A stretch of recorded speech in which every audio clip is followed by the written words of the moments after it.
Everybody knows I'm obsessed with movies. A lot of that stuff was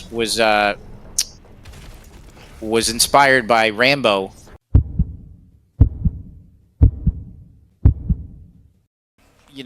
This is our Evil Dead 2. Like Evil Dead 1 was that in 2016. It was that surprise film that everybody fell in love with. But the scope of that game was smaller. But here with Evil Dead 2, I think Sam Raimi was able to really execute on a much larger vision.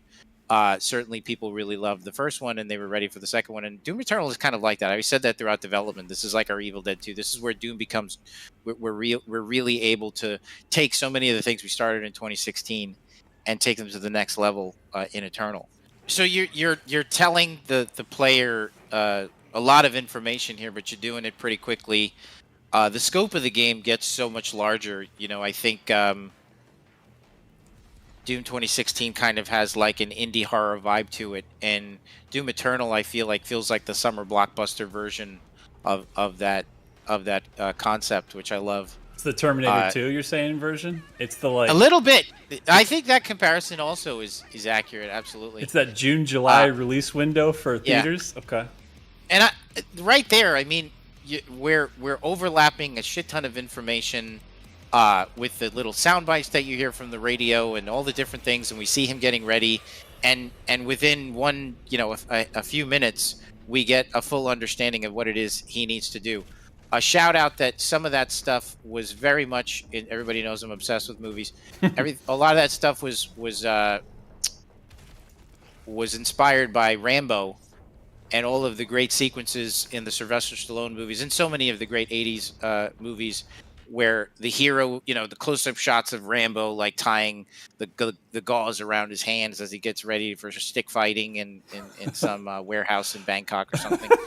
Well, and we just thought it would be so cool to see kind of like the revving your engines moment. The hero is the race car, and that is him just getting ready. And then you just dive right in. One of the things I'm going to turn up my sound a little bit is, I think in this game it's about giving you something you've never shot before. There's almost like a novelty to like a new weapon that I think is half the fun. We made a meme. One of the touchstones was like in 300 when Leonidas in that great scene in the hot gates when he break the phalanx and he like charges through and in slow-mo he's just taking out a bunch of guys. We watched that at the very beginning. It was like, we need to make people feel like this, So 300 was like... Yeah, and swapping out his Spartan sword for the super shotgun. So we made a meme where like it was like Leonidas like this in that scene, and we just photoshopped out his sword and put a shotgun in it, and it was like that. Or like Aragorn in the Minas Tirith battle, like just a sense of scale. What can we do that feels unique to our game and our studio? Well, we can make you feel like that guy. So you watched a bunch of fantasy movies, and you're like, what if they had a gun? Yes. Like on top but of just that. the sense of scale and power, And you write the line like a super weapon. People think of you like that, like you're the nuclear option. It's like, okay, well, you got to make me feel that way, So that's the other thing. Like the scale of everything has gone up. So in that piece of footage, the Skull Crusher, you're killing like dozens of dudes. That's what it's like in the game. I mean, it's not double the AI. It's like it's a lot. Okay, you could have a chainsaw and a shield, but that's two inputs now. Or you can go like this, and then it's like, and it's a shield saw. Everything just has this like, metalhead kid in the back of the class when who is etching in the table. Like, it's almost like that's our creative director, and when it's right, it's like, oh yeah, Skull Crusher. That's awesome. I'm a big pop culture nerd, and I'm not too thrilled with the latest Star Wars films, to be honest, and yeah, because controversial. It's not Luke. It's not. They are not looking at the source material, in my opinion, enough to like who is this guy? Like Yoda would not say that. Like.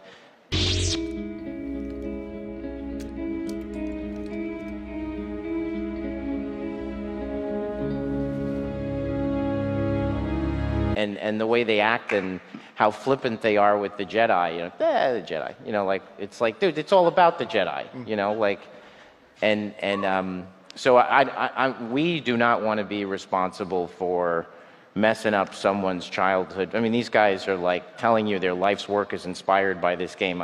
We're not trying to fuck that up, you know. So, it's good. Good answer. All right, we'll have to talk Star Wars after.